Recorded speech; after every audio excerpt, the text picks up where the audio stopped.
Hello, you lovely people. We need to talk about one specific scene that happens at the end of the Aladdin remake. Now, I know there's a lot of discourse around this remake on the internet. I don't care about that. I couldn't care less about that. But I do want to bring your attention to one specific thing that occurs after the final showdown.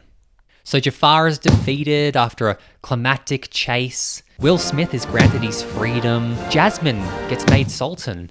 And Aladdin just legs it. And Jasmine's like, oh, where's my soon-to-be Sultana gone? So Jasmine tracks him down and finds him at the front of the palace, where they embrace each other in a celebration of romance between two people from two different worlds. No, isn't that lovely? And that is the scene I want to talk about. Okay, that's that scene when they embrace each other. That's the perspective of our main cast, and what I want to bring your attention to is actually the perspective of the commoners around them in the background, and specifically how insane that must have played out. For instance, let's take the perspective of this guy in the background. I want to talk about this guy. Look, he's stumbling up to the scene like he's experienced a large amount of trauma, and that's pretty much fitting for what I want to talk about. There he was minding his own business when he heard shouting from the castle. Oi, Jafar, what are you doing, you And then seconds later, he saw what looked like a flying magic carpet fly over his head. Maybe he spots the princess. Maybe he spots the monkey. Then quickly after that, a gigantic bird appears and causes devastation across the city landscape.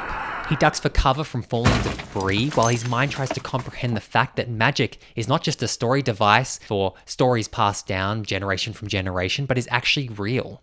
But before he can come to terms with this, the sky turns into a grey, hellish nightmare. A storm appears within a blink of an eye, in a place where rain is about as rare as a hug from a working-class stepfather. Hurricane winds whip down the streets of Agrabah. A tornado appears, destroying everything in its path. Market items become weaponized as they collide with people running for their safety. He sees a small child airborne like a kite, as the drastic wind pressure carries the child off into the desert. And as quickly as it came, calmness is restored. The man surveys the devastation across a place he once called home. In a daze, he begins to stumble towards the palace to call for aid. Along the way, he stops to bandage the leg of someone that he met in passing last year. He couldn't really remember her name. It didn't matter at that point. Suddenly, more commotion from the palace. He gazes up and sees his country's Grand Vizier, Jafar, impossibly lording over the land in a gigantic form.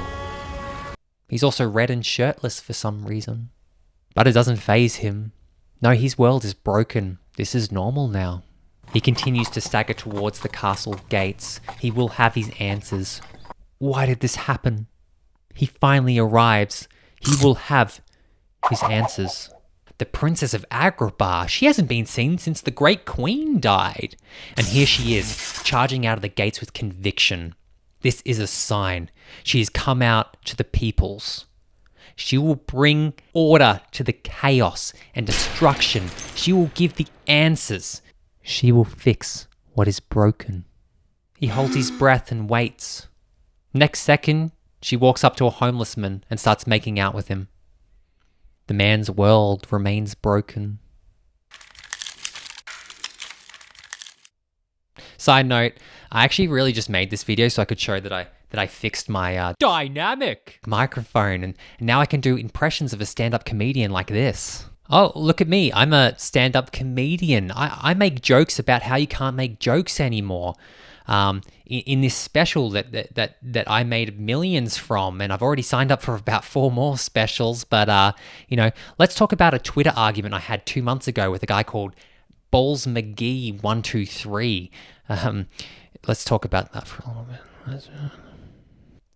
All the time and energy and money I put into fixing this microphone really was worth it.